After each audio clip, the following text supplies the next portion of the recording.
And then it's the only tool.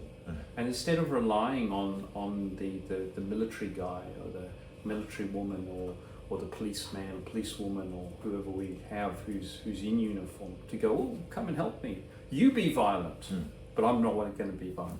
But you need to be violent to this guy because this guy's being violent to me.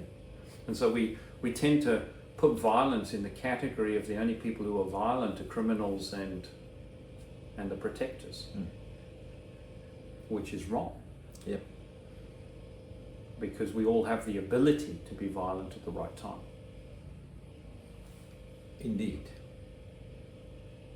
Because when your life is being threatened to the point of you knowing that I'm going to die within the next couple of minutes, then that will switch on. Yeah, and it should switch on. We shouldn't be second guessing that. Because if we do, then we're in the bubble of apathy and denial, and that's where we get hurt. Except in a stage where if somebody has been taken prisoner and he's been held prisoner for so many months and now he's going to get executed, you can see that that guy is beyond. He's given up. There's no fight left. No, he's the shell of the man that's in there. And they often see it with lifers in prison. They're just a shell. Yeah. Because all of that's been taken out of them. Horrible way to live, horrible way to be.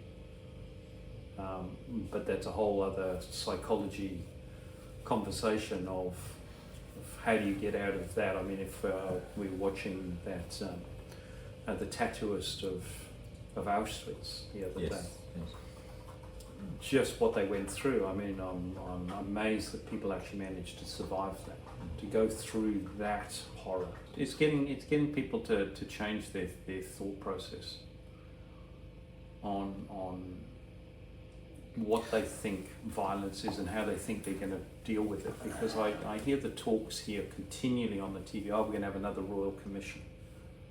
Why? Why are we going to have a bunch of people who've never been in a violent confrontation whatsoever? Probably none of them have.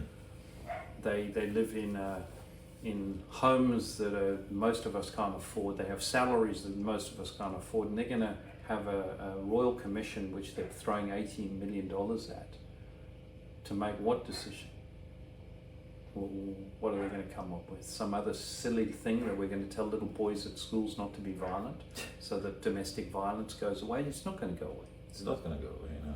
Because the people who are violent are generally violent. That's that nature and nurture thing. Or they're not violent now, but they're going to live in an environment, a community, a social economic group, getting mixed up with a gang, and they're going to become violent for survival themselves.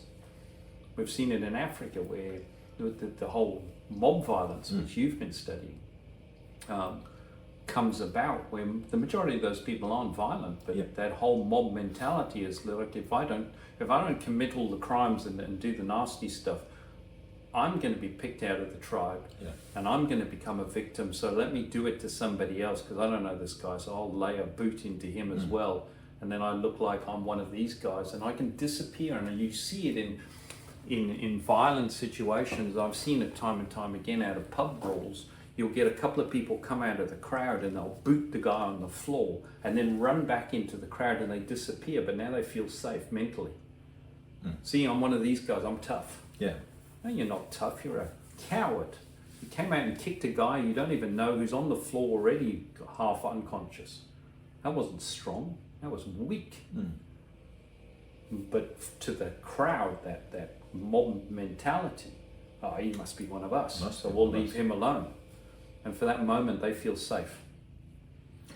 People also need to understand that usually happens on a subconscious level. Yes. Where I'm not standing there thinking, oh, I should do this, otherwise I'll be picked upon. It just happens, and then the next moment, it's like opening floodgates. Yep. One guy starts kicking, then two start, and then they're all in there. Yeah. And then it's just a mess. Yeah. And the person on the floor, unfortunately, becomes non-human. They dissociate themselves with the fact that is a human being, that's somebody's mother, father, brother, sister. That's just a lump of something on the floor they're kicking.